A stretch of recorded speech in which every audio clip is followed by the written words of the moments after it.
Monster changes coming to the fish basement. We're going to take a break from the double 1,200 gallon builds. We're going to catch up with what's going on with Predator Bay 3000. We're going to look into the 600 gallon aquarium. I'm going to show you what those monster changes are, and there's a new aquarium on my desktop. So before we get into the big builds and the big tanks, there is a new aquarium in the fish basement. It is a 40 gallon, and it is on my desktop right in between the computers. It is the home of the electric blue Jack Dempseys. They're being a little shy right now, but they are hiding out, and you'll see in a minute why I set this up. Not only because I enjoy having these guys close to me on my desktop, but because their old home has a new purpose. Yeah, so the fact that you see me inside the 3,000 gallon with a broom pushing all the substrate to one side, you probably guessed the trash pump didn't work as well as expected. Now that's not to say that it didn't work at all, it just didn't work well enough. And what I'll do is I'll show you the trash pump and the hose and everything and what was going on and explain why that didn't work out. But right now I have a whole bunch of substrate to push to one side because, yeah, we're back to, I don't know, plan C or D. Buckets, getting some help, and just shoveling, I don't know what this is, 10,000 pounds of substrate, you know, sand, rock, gravel, the whole 9 yards, bucket by bucket, out into the yard. Alright, this is the stage where I try not to think about this too much, just power through it and just keep thinking about the end goal. Predator Bay 3000, the Sharks and Rays cruising around this massive tank. Focus on the goal. Focus on the end goal. So a lot of people have been asking to see the grow outs for the 4,500 gallon. As you can see, we have the grow out tub, and grow out tubs are awesome for growing out, but they suck for watching the fish and making videos. So I made a little bit of a change. So yeah, I decided to repurpose the 315 gallon, the step-by-step DIY build, for a grow out aquarium for the mini monsters. And oh man, was that a good idea. I mean, not even for being able to video the fish, but I love when the monsters are small like this. They look so cool and everything, and I've been missing out on watching them grow up because I've been using the tub. So I found a new home for the fish that were in the 315, which is a new tank on my desk, which I'll show you later on. But it's actually kind of cool. It actually brings back memories too, because I grew out electric blue Jack Dempseys on a desktop aquarium when before I had the fish basement, when it was upstairs, and it's awesome having them so close, which is very cool. So at any rate, that freed up the aquarium here for the monsters we moved over, and man, they have definitely put on some size. You can see the bumblebee Oscars up here, and you got the arowana in the back. That's the albino, and then the silver is back over there. We've got the 3 Xingu River peacock bass, which are perfect additions for the 4,500 gallon Xingu River aquarium. And of course we have 2 fly-tailed Procholotus and a big group of thin bar silver dollars and wide bar silver dollars. So the ones with the red hooks are the thin bars, and the ones without that are the wide bars. And they are, well, some of those have been around because they were already in this aquarium, so they're quite large, but the wide bars are growing really, really fast. And then in the back there is the shovel-nosed catfish. To see if we can zoom in on him. The tiger shovel-nose, he has put on quite a bit of size. Really awesome. All these guys have, honestly. The arowana, they have put on a lot of size. So we got the silver right there. I think he's thinking he's getting food. He's getting kind of anxious, getting ready to attack. And there's the albino, looking beautiful. Oh, and yes, since there is arowana in here, I have taken precautions. It's fully covered with rocks everywhere. I'm not taking any chance on these guys. Bumblebee's looking sweet. But yeah, I gotta tell you, it's just been a couple days since I've been moved over to the 315, and being able to watch them in here is so awesome. Like I said, not even for video, just for me. I keep coming down here and checking them out like multiple times during the day. I'm just loving having these guys in here. Also show you the sort of the size of this tank. Is the window is only 4 feet wide, so it's 315 gallon. It doesn't seem like it, but it's so deep. You know, you got the 4 feet depth and the height too. So these are, you know, obviously not their adult size, but they got some size to them. These aren't little fish even at this point. So you can see they do a good amount of room in here, and it's actually over 150. It's 150 gallons bigger than where they were. So, you know, they should grow out even faster. But the progress is awesome. Everyone's putting on size. Unfortunately, it's gonna be a little while before they can go into 4,500. I think they'd still be big snacks right now, but it's coming. It is definitely coming. They are well on their way, because these guys are all tiny. When you order them, you know, online, they become in very, very small, which is good because it's a better way to ship them. But it does take some time to grow them out. So we'll be able to keep track of these guys now that we have them in the 315 gallon, and we can watch the mini monsters grow out, and knowing that there's no problems as they get big, because they have a 4,500 gallon home waiting for them. So you probably have some idea how well the trash pump went by the mere fact that you still see Substrate in the 3,000 gallon behind me. That's the bad news. The good news, if you think I look fat, then I'm probably going to lose 5 or 10 pounds, because back to plan A. I'm going to be shoveling all of that stuff out of there by hand. Let me show you what happened. Okay, so based on that, you're probably thinking the trash pump didn't work. It got clogged up. It doesn't do as advertised. Well, that's not the case. It actually will suck up sand, and it'll suck up all the pea gravel, no problem.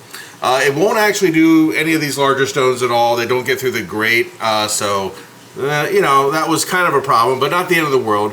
But the real problem is it uses an enormous amount of water as it pumps. It pumps an enormous amount of water, more than I've ever seen. So I basically filled 1,500 gallons of water in here, about halfway up, and I turned it on, and I had a big mound of sand built up over here, and I pumped through it, and it was going up and out the door there.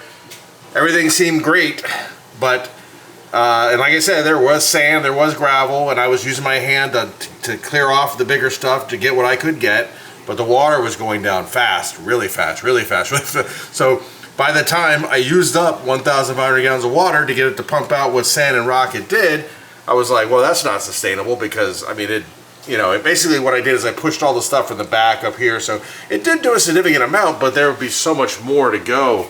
I mean, plus the other side, I mean, we're talking like 20, 30,000 gallons of water. I don't even know. It would be crazy. So I pumped as much of the water out as I could, because I want to lighten the load. I want to give this a little bit of time to dry out. I'm going to get some fans in there and get this all drying out, as well as over here.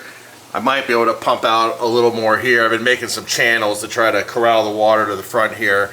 Get this dry as possible, and then it's the bucket brigade. So I'm actually going to try to, once it dries up, push it all down to one side, and then work off the far corner closest to the door and outside. So while it didn't work as I hoped it would, I am happy that I do have the trash pump, because it is pretty powerful. I could see a use for it in the future. It didn't cost an extreme amount of money or anything, so I think there's value in having it. So for example, like the new tanks I'm building, the 1,200 gallons, you know, if I were to have a sand substrate in there like I will, when I put the pump down in there, if I drained all 1,200 and that smaller footprint, I could probably push most of that out of there, which would be a big help if something like that were needed. So I think there's value in it, but unfortunately this is just too big of a job for it. So it's time to get back to the old aquarium fit, you know, one scoop at a time, right? So it has been a while since we've checked out the 600 gallon Asian Jungle, and I'm happy to say that the tank is doing awesome. It's been in cruise control for quite some time. The fish are just doing amazing, and I have some new fertilizer that I've been trying out, and so far so good. I'm seeing a little bit of new growth. The plants weren't dying, but they weren't really flourishing either. So trying out this new fertilizer, and so far so good. So hopefully we can increase the jungle a little bit of this aquarium. But as far as the fish goes, and the overall tank, it's doing awesome. Pretty much all the little guys we did add a while back, they're all full grown now. You can't tell, like these guys were tiny little babies, these barbs, as well as that group of group of mascara barbs you can see in the back there. You've got the one of the larger ones there, and you can see the smaller ones grouping with them there. They've caught up quite a bit, considering they were absolutely tiny when they first got in there. And I know some people are always worried about all the rainbow sharks are going to kill each other, but look at that, they're all still here. No rainbow sharks have died in the making of this aquarium. In fact, they're doing great.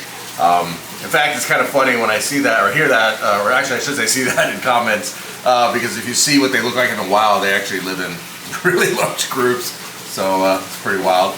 But yes, I agree that they don't do well if you just put 2 of them in a little tank. They kind of fight for dominance, but in a big tank like this, that is not the case. And one of the coolest things is finally we can see back to that big root wall.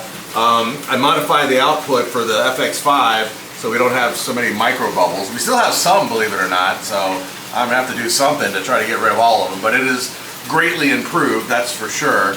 I just thought of something. Maybe I should discharge the FX5 into the filter, pull it from the tank, discharge the filter, and then by the time it works its way through, all the micro bubbles should be worked out. Anyway, I think this is going to be the first tank that we do the camera in front of, where I'm not here, so the fish are acting completely normal without seeing me thinking they're going to get fed. I just saw that barb, and oh my gosh, looking beautiful with the red on the face.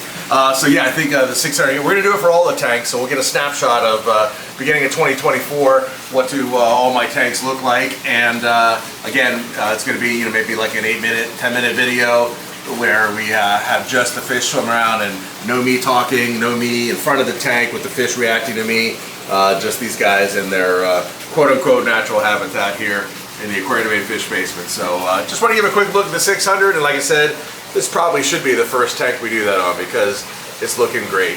Maybe I'll give it a week or two with the new fertilizer and see how that shakes out, because I see a lot of new green in there, and that's only from a week or so, 2 weeks of the new fertilizer, so something's working. So yeah, I had to break down and get a little help from my nephew, which is coming this weekend. We're going to get that sand and gravel out of the 3,000 gallon so we can get Predator Bay 3000 back on track, because I know I want to see that tank done. I know Deva wants to see that tank done, and a lot of you guys, so I want to get rolling on that bad boy. Plus, we got warm weather coming back, so we're going to get those 1,200 gallon builds rocking again. I can be working outside. And also, I was without my truck this week, getting new brakes, so I get my truck back, which makes it a lot easier to get plywood. Actually, it's the only way to get plywood. So everything gets back on track this weekend. So I'm looking forward to that. I'm definitely looking forward to be able to film the mini monsters whenever I want and just watching them grow up. It is awesome. Maybe we can do a feeding video with those guys. I was just feeding them the other night, and it's awesome. The enthusiasm the little monsters do when they're eating is just awesome. So we're going to get that on video. And of course, we're going to do the videos of all the different tanks without me there to get that snapshot of where they're at in 2024. So lots going on, and with warm weather and my truck back, no excuses. We're building 3,000 gallon Predator Bay 3000. Oh man.